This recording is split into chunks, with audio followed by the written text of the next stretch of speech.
সুনানুল জুমআ, জুমআর দিনের 15টি সুন্নত। জুমআর দিনের 1 নম্বর সুন্নত হলো ফজরের নামাজ জামাতের সঙ্গে আদায় করা। জুমআর দিনের 2 নম্বর সুন্নত হলো নবীজি সাল্লাল্লাহু আলাইহি সাল্লামের উপর বেশি বেশি দুরূদ পাঠ করা। জুমআর দিনের 3 নম্বর সুন্নত হলো জুমআর দিনে গোসল করা। জুমআর দিনের 4 নম্বর সুন্নত হলো আগে আগে মসজিদের মধ্যে আসা। জুমার দিনের 5 নম্বর সুন্নত হলো সূরা কাহাফ তেলাওয়াত করা। নবীজি সাল্লাল্লাহু আলাইহি সাল্লাম বলেন, যে ব্যক্তি সূরাতুল কাহাফ জুমার দিনে তেলাওয়াত করবে, যখন কিয়ামতের দিন কঠিন অন্ধকার হবে, এই সূরা কাহাফ তার জন্য আলো স্বরূপ হবে। এই আলো দিয়ে সেই বান্দা ফুল সিরাতের ফুল পার হয়ে যাবে। জোরে বলেন সুবহানাল্লাহ। জুমার দিনের 6 নম্বর সুন্নত হচ্ছে পায়ে হেঁটে মসজিদের মধ্যে আসা। জুমার দিনের 7 নম্বর সুন্নত হচ্ছে নিজের সমস্ত গুনাহগুলোর কথা স্মরণ করে আল্লাহ তাআলার নিকট তওবা করা, আল্লাহ তাআলার নিকট বেশি বেশি ইস্তিগফার আস্তাগফিরুল্লাহ পাঠ করা। জুমার দিনের 8 নম্বর সুন্নত হলো ইমাম সাহেব হুজুরের কাছাকাছি বসা। জুমার দিনের 9 নম্বর সুন্নত হলো বেশি বেশি আল্লাহ তাআলার কাছে দোয়া করা। জুমার দিনের 10 নম্বর সুন্নত হলো খুতবা মনোযোগ সহকারে শ্রবণ করা। জুমার দিনের 11 নম্বর সুন্নত হলো জুমার দিনের আসরের নামাজের পর থেকে মাগরিবের আগ পর্যন্ত এই সময়ের মধ্যে আল্লাহর কাছে দোয়া করা। এই সময়ের মধ্যে বান্দা আল্লাহর কাছে দোয়ার মাধ্যমে যা চাইবে ইল্লা আ'তাহু ইয়াহু, অবশ্যই আল্লাহ পাক রব্বুল আলামিন বান্দাকে এই কল্যাণই দান করবেন। বান্দা জুমার দিনের মধ্যে আল্লাহর কাছে যে কল্যাণ চেয়েছিল, বলেন সুবহানাল্লাহ। জুমার দিনের 11 নম্বর আমল হচ্ছে সুগন্ধি ব্যবহার করা। জুমার দিনের 12 নম্বর আমল হচ্ছে তেল ব্যবহার করা। জুমার দিনের 13 নম্বর আমল হচ্ছে ওয়াসিয়াকু, মেসওয়াক করা। জুমার দিনের 14 নম্বর আমল হলো সকলের আগে মসজিদের মধ্যে আসা, আইসা কোনো ধরনের কথাবার্তা না বলা এবং সুন্নত নফল নামাজ পড়া। জুমার দিনের 15 নম্বর সুন্নত হলো আল্লাহ তাআলার কাছে বেশি বেশি ইস্তিগফার পাঠ করা, নিজের জিন্দেগীর গুনাহগুলোর কথা স্মরণ করে আল্লাহ তাআলার কাছে তওবা করা। এই হলো সুনানুল জুমআ, জুমার দিনের 15টি সুন্নত। নবীজি সাল্লাল্লাহু আলাইহি সাল্লাম বলেন, মান আহাব্বা সুন্নতি, যেই ব্যক্তি আমার সুন্নতকে মহব্বত করবে, ফাকাদ আহাব্বানি, সেই জন্য আমাকে মহব্বত করলো। ওয়ামান আহাব্বানি কানা মাই ফিল জান্নাহ, আর যে ব্যক্তি আমি নবীকে মহব্বত করবে, সে আমার সঙ্গে জান্নাতে যাবে। বলেন সুবহানাল্লাহ। নবীজি সাল্লাল্লাহু আলাইহি সাল্লাম হাদিস শরীফের মধ্যে বলেন, মান তামাসসাকা বিসুন্নতি ইনদা ফাসাদিল উম্মতি ফালাহু আজরু মিয়াতু শাহিদ, যেই ব্যক্তি এই ফিতনা ফাসাদের জামানায় আমার একটা সুন্নতকে আঁকড়ে ধরবে, আল্লাহ পাক রব্বুল আলামিন তার আমল নামার মধ্যে 100 গলা কাটা শহীদের সওয়াব দান করবেন। বলেন সুবহানাল্লাহ।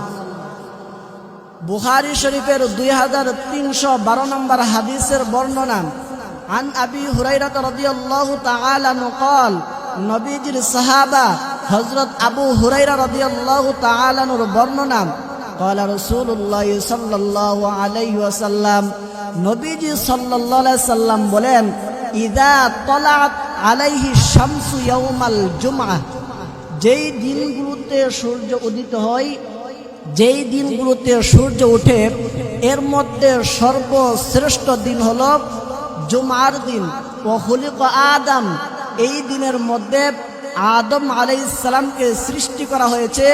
ও ফিহি উদখিলাল জান্নাহ, এই দিনের মধ্যে আদম আলাইহিস সালামকে জান্নাতের মধ্যে প্রবেশ করানো হয়েছে। ও ফিহি উখরিজা মিনহা, এবং এই দিনের মধ্যে আদম আলাইহিস সালামকে জান্নাত থেকে বের করা হয়েছে। ওয়ালা তাকুমুস সাআতু ইল্লা ফি ইয়াউমিল জুমআহ, আর জুমার দিন ব্যতীত কিয়ামত দিবস সংঘটিত হবে না। বুখারী এবং মুসলিম শরীফের 312 নম্বর হাদিসের বর্ণনা, عن أبي هريرة رضي الله تعالى عنه قال قال رسول الله صلى الله عليه وسلم إن في الجمعة لساعة لا يوافقها عبد مسلم يسأل الله فيها خيرا إلا أعطاه إياه। নবীজির সাহাবা হযরত আবু হুরায়রা রাদিয়াল্লাহু তাআলা আনহুর বর্ণনা, قال رسول الله صلى الله عليه وسلم, তিনি বলেন, নবীজি সাল্লাল্লাহু আলাইহি ওয়াসাল্লাম বলেন, ইন্না ফিল জুমআতি লাসাআতুন লা ইউওয়াফিকুহা আবদুল মুসলিমুন ইয়াসআলুল্লাহু ফিহা খায়রান ইল্লা আ'তাহু ইয়াহু।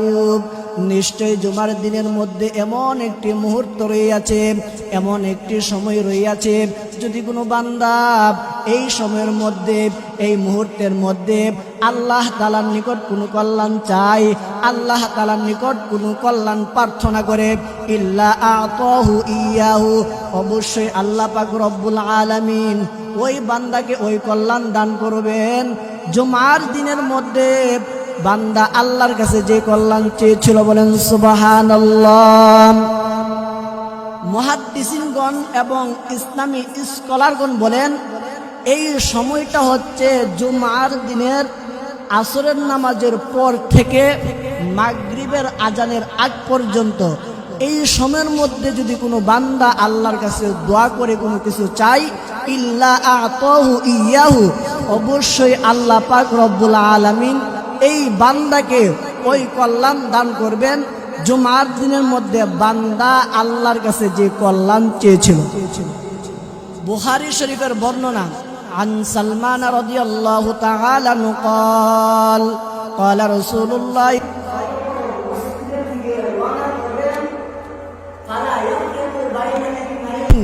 দুই ব্যক্তির মাঝে কোনো ব্যবধান করবে না, দুই ব্যক্তির মাঝে কোনো পার্থক্য করবে না। সুম্মা ইউসাল্লি মা কুতিবা লাহু, অতঃপর সে ব্যক্তি মসজিদের মধ্যে আইসা সুন্নত নফল নামাজ পড়বে, ইল্লা গুফিরা লাহু মা বাইনাহু ওয়া বাইনাল জুমআতিল উখরা, এই জুমা হতে আগামী জুমা পর্যন্ত, অর্থাৎ আজকে শুক্রবার, শনিবার, রবিবার, সোমবার, মঙ্গলবার, বুধবার, বৃহস্পতিবার, শুক্রবার, আগামী শুক্রবার পর্যন্ত আল্লাহ পাক রব্বুল আলামিন বান্দার জিন্দেগীর সগীরা গুনাহসমূহ মাফ করে দিবেন, বলেন সুবহানাল্লাহ।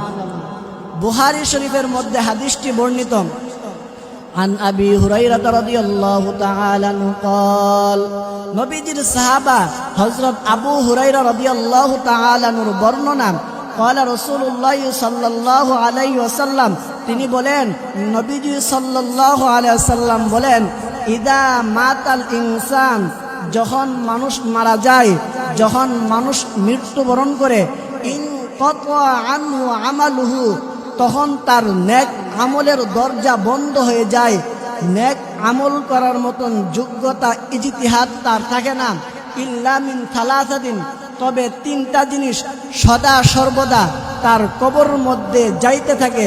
এক নাম্বার, মিন সাদাকাতিন জারিয়া, আল্লাহ তাআলার রাস্তায় দান খায়রাত করা, অথবা সড়ক নির্মাণের কাজ করা, যে সড়ক দিয়ে মানুষ আসা যাওয়া করে। দুই নাম্বার, আও ইলমিন ইউনতাফাউ বিহি, এমন এলেম শিক্ষা দেওয়া যার দ্বারা কল্যাণ সাধিত হবে। তিন নাম্বার, আও ওয়ালাদুন সালিহুন ইয়াদউ লাহু, নেককার সুসন্তান দুনিয়ার ভূখণ্ডের মধ্যে রেখে যাওয়া, যে ছেলে সন্তান তার পিতা মাতার জন্য দোয়া করবে।